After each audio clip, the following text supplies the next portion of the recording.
Hello friends, welcome back to my YouTube channel. मैं हूं मोहित और मेरे चैनल मोहित रिएक्शंस में आपका बहुत बहुत स्वागत है। तो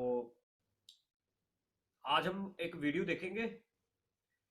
ये वीडियो है प्रशांत धवन जी की, जो बहुत फेमस एजुकेटर हैं, पढ़ाते हैं और इनका एक बहुत बड़ा चैनल है वर्ल्ड अफेयर्स। ये रिसर्च करते हैं वर्ल्ड अफेयर्स की, जो वर्ल्ड की न्यूज़ होती है उनके पे रिसर्च करते हैं और उन पे वीडियो क्रिएट करते हैं। और आज हम उन्हीं की वीडियो पे एक रिएक्शन देंगे। वीडियो का नाम है Nobel prize fake news controversy explained, Nobel prize for PM Modi. इसमें बताया गया कि शायद कि नोबेल नोबेल प्राइज ये प्राइम मिनिस्टर को दिया जाएगा या नहीं दिया जाएगा, उसके बारे में इन्हें एक्सप्लेन किया है, या वो फेक न्यूज है या सही न्यूज है। तो आज हम उसके ऊपर रिएक्शन देंगे इनकी वीडियो पे।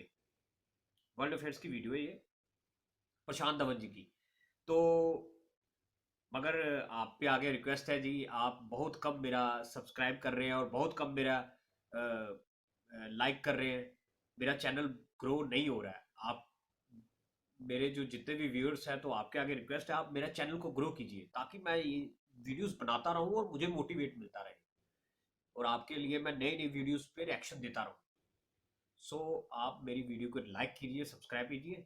तो आज हम ये वीडियो देखते हैं प्रशांत धवन जी की, वर्ल्ड अफेयर्स की, कि प्राइम मिनिस्टर मोदी जी को नोबेल प्राइज देना है या नहीं देना है, कि फेक न्यूज है सही न्यूज है, इसके बारे में हम आपको बताएंगे।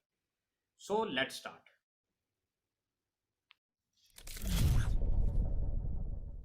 नमस्कार and I welcome you all to world affairs. Now Prashant Dhawan. Now हाल ही में ये टॉपिक बहुत ही ज़्यादा न्यूज़ में था। इस पर बड़े आर्टिकल पब्लिश हुए, लोगों ने इस पर बहुत लिखा और कई लोगों ने मुझे पूछा कि आपने इस पर वीडियो क्यों नहीं बनाई। बात की जा रही है, आर्टिकल पब्लिश हो रहे हैं कि नोबेल पीस प्राइज कमेटी के एक बहुत ही तो इंपॉर्टेंट जी, मेंबर ने भारत नोबेल में पीस आकर ये प्राइज कह कमेटी दिया है। कि पीएम मोदी नंबर 1 कंटेंडर है, सबसे बड़े कंटेंडर है नोबेल शांति पुरस्कार के लिए। ये बहुत ज़्यादा बड़ी बात थी। नाउ फ्रैंकली अगर मैं आपको बताऊं तो मैंने इस टॉपिक पर उस वक्त वीडियो इसलिए नहीं बनाई थी क्योंकि मैं 100% श्योर था नहीं कि ये न्यूज़ जेन्युइन है या नहीं।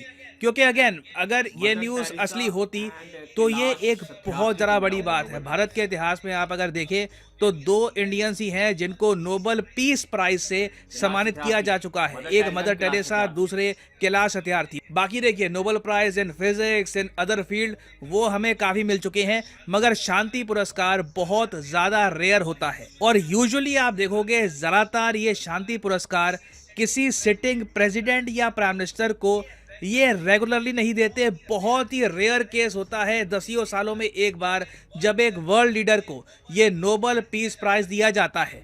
तो जब पहले पहले इसको लेकर न्यूज़ आई थी, मैं थोड़ा सा स्केप्टिकल था, मैंने वेट किया।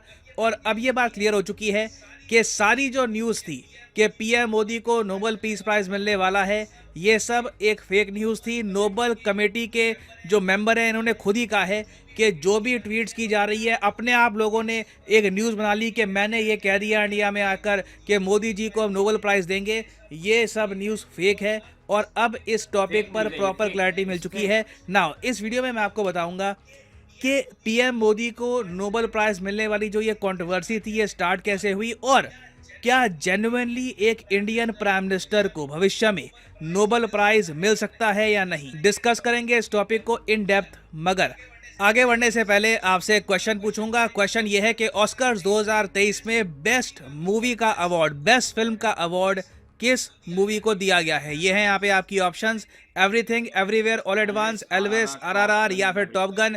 कमेंट सेक्शन में करिए उत्तर। सही आंसर मैं आपको दूंगा वीडियो के अंत में। नाउ सबसे पहले समझते हैं कि ये सारा कंफ्यूजन खड़ा कहाँ से हुआ था। ये आप देख पाओगे, ये बहुत ही खास व्यक्ति है आपके सामने, एस्ले टोये साहब। एस्ले साहब अपने आप में नोबेल प्राइज की जो कमेटी है, नोबेल पीस प्राइज की जो कमेटी है, उसके एक बहुत ही इंपॉर्टेंट मेंबर हैं। उसके अलावा डिप्टी लीडर ऑफ ये नॉर्वे बहुत नोबेल बड़े कमेटी। ऑथर भी हैं। हाल ही में इनकी एक किताब भी आई थी, द कॉजेज ऑफ पीस, दुनिया में शांति कैसे हम ला सकते हैं, उसके अलावा वॉर क्यों होती है, इस सब के बारे में एक्सटेंसिवली ये रिसर्च पेपर्स पब्लिश करते हैं। और सिंस ये नॉर्वेजियन नोबेल कमेटी के डेप्यूटी लीडर है ना, तो इनका वोट बहुत ही इंपॉर्टेंट होता है ये डिसाइड करने में कि नोबेल शांति पुरस्कार किसको मिलेगा। तो आप इमेजिन कर सकते हैं अगर कल को ये कह दे कि इस लीडर को अवार्ड मिल सकता है, इस लीडर के चांसेस अच्छे हैं, तो मीडिया अचानक से एक्साइटेड हो जाएगा। अब यहाँ पे आप एक क्वेश्चन पूछ सकते हैं, अच्छा जी ठीक है, ये नॉर्वे में नोबेल पीस प्राइज की जो कमेटी है उसके डेप्यूटी हैं, ये इंडिया में क्यों आए? और ये जो नोबेल प्राइज है ये स्वीडन में नहीं मिलता था, नॉर्वे में क्यों मिलता है? देखो, अगर कोई फील्ड में आपको मिल रहा है मेडिसिन, फिजिक्स वगैरह, तो वो वाला जो नोबेल प्राइज है वो आपको मिलेगा स्वीडन में, मगर जो शांति पुरस्कार है वो मिलता है नॉर्वे की राजधानी ऑस्लो में। और हाल ही में एस्ले साहब भारत में ना एज नोबल कमेटी मेंबर नहीं आए। जैसे मैंने आपको बताया ये ऑथर भी हैं, ये स्पीच देते हैं, इनके रिसर्च पेपर्स पब्लिश होते हैं। तो हाल ही में ये भारत में आए थे एक बहुत ही इंपॉर्टेंट गैदरिंग को अटेंड करने के लिए। भारत में एक बहुत ही इंपॉर्टेंट इंफॉर्मेशन सेंटर है, इंडिया सेंटर फाउंडेशन, ICF। ये भारत और जापान के लोगों ने मिलकर बनाया है और यहाँ पे काफ़ी बार फॉरेन लीडर्स आते हैं, स्पीच दिए जाते हैं, भविष्य में कैसे हम दुनिया में स्टेबिलिटी मेंटेन कर सके, इंडिया का क्या रोल होगा, जापान का क्या रोल होगा, इस पर काफ़ी बार बातचीत की जाती है। तो एस्ले साहब ना यहाँ पर एक बहुत ही इंपॉर्टेंट लेक्चर देने के लिए आए थे और यहाँ पे आप देख पाओगे इंडिया सेंटर फाउंडेशन का पीछे लोगो लगा हुआ है। ये यहाँ पर बैठे हैं नॉर्वे के डेप्यूटी साहब जो सीधा इंडिया में आए थे।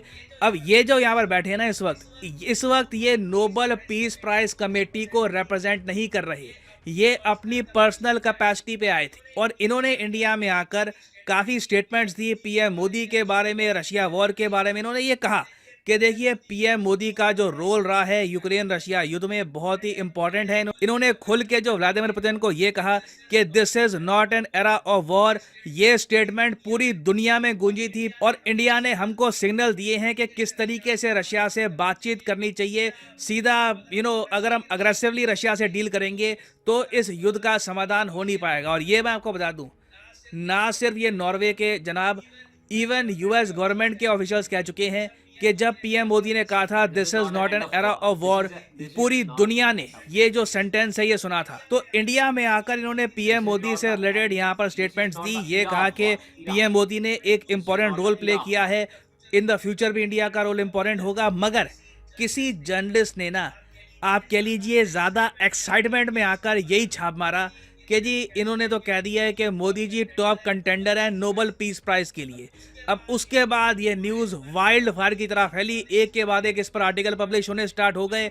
आर्टिकल पब्लिश हुए, लोगों ने कच्ची पक्की रिसर्च करके इस पर वीडियो भी बना दी और उसके बाद एस्ली तोये साहब को सबके सामने आकर बोलना पड़ा कि जी मैंने ऐसा कुछ नहीं बोला, मैं ये नहीं कह रहा कि किसी लीडर को नोबेल प्राइज मिलेगा या नहीं मिलेगा, काफ़ी फेक न्यूज़ फैलाई गई है, मेरी स्टेटमेंट को तोड़ मरोड़ कर प्रेजेंट किया गया है। तो अभी के लिए ये बात क्लियर हो चुकी है कि इंडिया के प्राइम मिनिस्टर कोई टॉप कंटेंडर नहीं है नोबेल पीस प्राइज के लिए। और देखो, नोबेल शांति पुरस्कार की वैसे अगर हम बात करें अलग से, पिछले 10 साल से मैं देख रहा हूँ बहुत से आर्टिकल्स पब्लिश हुए हैं, बहुत से रिसर्च पेपर्स पब्लिश हुए हैं दुनिया भर में, जहाँ पर ये बात कही गई है कि नोबेल पीस प्राइज ना बहुत पॉलिटिकल हो चुका है। नहीं तो वैसे आप अगर देखो, शांति पुरस्कार बहुत ज़्यादा इम्पोर्टेंट पुरस्कार होना चाहिए दुनिया के लिए।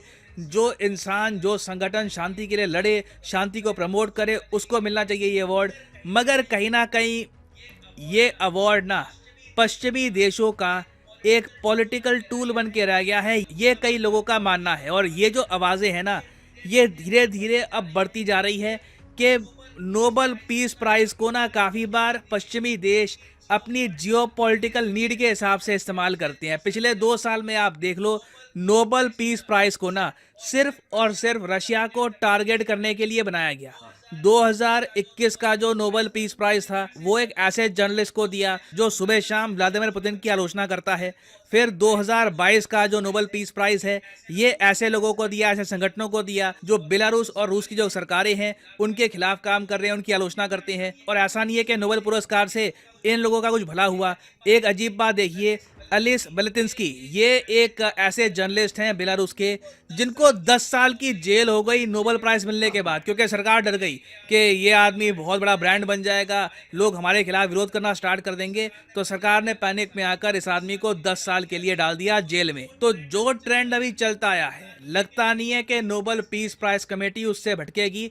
यूक्रेन युद्ध को 1 साल से ऊपर हो चुका है और रशिया अभी भी पीछे हटने को राजी नहीं है। कोई बड़ी बात नहीं है कि इस बार का भी जो नोबेल शांति पुरस्कार है, ये या तो रशिया या यूक्रेन या फिर हो सकता है कोई ऐसा देश जो रशियन गवर्नमेंट की हेल्प कर रहा हो। फॉर एग्जाम्पल ईरान की सरकार का कोई, अगर मान लीजिए आलोचक है, कोई जर्नलिस्ट, जो बहुत सारे हैं, उनको ये अवार्ड मिल सकता है, इसकी पॉसिबिलिटी है। बेसिकली इस अवार्ड से टारगेट किया जाएगा रशिया की सरकार को, बेलारूस की सरकार को, ईरान की सरकार को। बाकी इस सब के अलावा मुझे लगता नहीं है कि कुछ रिमार्केबल ये काम करने वाले हैं। नहीं तो वैसे आप अगर देखें, कई संगठन हैं जिन्होंने जेन्युइनली बहुत अच्छा काम किया है पीस स्थापित करने के लिए। कई वर्ल्ड लीडर्स हैं, उन्होंने काफ़ी इंपॉर्टेंट रोल निभाया है। पीएम मोदी का आप कह सकते हैं काफ़ी पॉजिटिव इम्पैक्ट गया है। अब उनको नोबेल प्राइज मिलना चाहिए या नहीं मिलना चाहिए, ये एक डिबेटेबल इशू है कि उनका इम्पैक्ट कितना गहरा रहा है। तो यहाँ पर देखिए, मैं आपका ओपिनियन भी जानना चाहता हूँ। आपके हिसाब से 2023 में जो नोबेल शांति पुरस्कार है, ये किसको मिलना चाहिए? कोई वर्ल्ड लीडर, कोई संगठन लिखेगा इसके बारे में, आपका मानना हो, आपके हिसाब से इस इंडिविजुअल ने वर्ल्ड पीस के लिए सबसे ज़्यादा कंट्रीब्यूशन किया है, इनको मिलना चाहिए नोबेल पीस प्राइज। अपने आंसर करिएगा कमेंट सेक्शन में। जिसका आंसर बहुत ज़्यादा इंटरेस्टिंग हुआ, मैं कोशिश करूंगा उसके आंसर को हार्ट दे दूं ताकि बाकी लोग भी उसका आंसर देख पाए। नाउ फाइनली आते हैं अपने क्वेश्चन की तरफ। ऑस्कर्स 2023 में बेस्ट फिल्म का अवार्ड किसको दिया गया है? सही उत्तर है option A, everything everywhere all at once. इस पिक्चर को दिया गया है बेस्ट मूवी का अवार्ड। याद रखिएगा, काफी इंपॉर्टेंट है एग्जाम पर्सपेक्टिव से। एंड फाइनली यहाँ पर मैं तो ये भी यहाँ ऐड पे कर होती दूं है कि वीडियो खत्म। तो देखिए जी, ये जो न्यूज़ है, ये न्यूज़ सारी फेक है। प्रशांत धवन जी ने पूरी वीडियो में एक्सप्लेन कर दिया है। तो ये वो जो ये जनाब जो आए थे, ये ये यहाँ पे आए थे आईसीपी में। ये ये जनाब का नाम है एशले टोए। एशले टोए एशले टोए यहाँ पे आए थे इंडिया सेंटर फाउंडेशन में। वहां पे आए थे, वो कोई मीटिंग थी, international peace and understanding meeting के लिए आए थे इंडिया में, इंडिया सेंटर फाउंडेशन में। तो उन्होंने ये सब नहीं कहा कि भाई कोई प्राइम मिनिस्टर को नोबेल प्राइज मिलना है या प्राइम मिनिस्टर ने काफी शांति के लिए काम किया है। उन्होंने बस ये यहाँ पे आए थे कि भाई ये इंडिया के इंटरनेशनल पीस एंड अंडरस्टैंडिंग में इंडिया का एक सेंटर है, वहां पे आए थे ताकि पूरे वर्ल्ड में पीस फैल सके। हाँ, ये बात अलग है कि ये जनाब, ये डिप्टी लीडर है, deputy leader of Norway Nobel committee के। मगर यहाँ पे वो उन्होंने ये नहीं कहा कि इंडिया को कोई ये प्राइम मिनिस्टर मोदी को कोई नोबेल पीस प्राइज मिलेगा। हाँ, वो यहाँ पे आए थे इंडिया में, इंडिया सेंटर फाउंडेशन में, ताकि वो इंटरनेशनल पीस एंड अंडरस्टैंडिंग के बारे में बात कर सके। वो क्योंकि डायरेक्टर भी हैं, डायरेक्टर हैं वो। तो इसमें प्रशांत धवन जी ने सही बताया कि वो कोई नोबेल प्राइज के कंटेंडर को नहीं शो करने आए थे कि भाई पीएम मोदी नोबेल प्राइज के कंटेंडर बन रहे। नहीं नहीं, इसमें बस यही शो करने आए थे कि भाई ये यहाँ पे पीस पीस के लिए आए थे, कि ताकि पूरे वर्ल्ड में जो लड़ाई, जो युद्ध हो रहा है यूक्रेन में या इंडिया रशिया की, तो ताकि पीस फैल सके। बस यही बताया इन्होंने, प्रशांत धवन जी ने इसमें। बाकी और बाकी यही है कि ये जो statement prime minister Modi ji ने दी थी एक बार, दिस इज व्लादिमीर पुतिन को दी थी कि भाई this is not the era of war. तो ये पॉलिटिशियन से तोड़ मरोड़ के मिक्सअप करके ये बता दिया कि भाई ये वो है कि भाई ये जो आए हैं एशले तो जी, इन्होंने कह दिया कि भाई ये prime minister Modi ji peace prize के हकदार है। बस ये ऐसी फेक न्यूज़ है। बस इस स्टेटमेंट की वजह से कोई वो नोबेल प्राइज नहीं मिलता। ये नोबेल प्राइज लेने के लिए कुछ और कुछ और चीजें होती हैं, जो उनके अपने फार्मूलाज होते हैं। नोबेल पीस प्राइज देने के। सो ये सब कुछ फेक है, ये फेक न्यूज़ है, ये प्रशांत धवन जी ने अच्छा बताया। सो आपको ये चेक करना चाहिए कि ये सब फेक है। प्रशांत धवन जी अच्छे एजुकेटर हैं भाई, अच्छे रिसर्च करते हैं, इसी के बारे में हमने आज ये बताया है। और ज़्यादातर ये नोबेल पीस प्राइज ये पॉलिटिकल हो चुका है, जो इन्होंने बताया इसमें, इस वीडियो में। ये कोई अब जो मतलब हकदार है उसका, उसको शायद ही मिलता हो, ये पॉलिटिकल लेवल पे, जियो पॉलिटिकल लेवल पे दिया जाता है, जो इन्होंने इसमें बताया। अब क्या सच्चाई है क्या नहीं, जो इन्होंने वीडियो में बताया यही सब होगा। सो वीडियो काफ़ी अच्छी थी भाई, काफ़ी इंटरेस्टिंग वीडियो थी।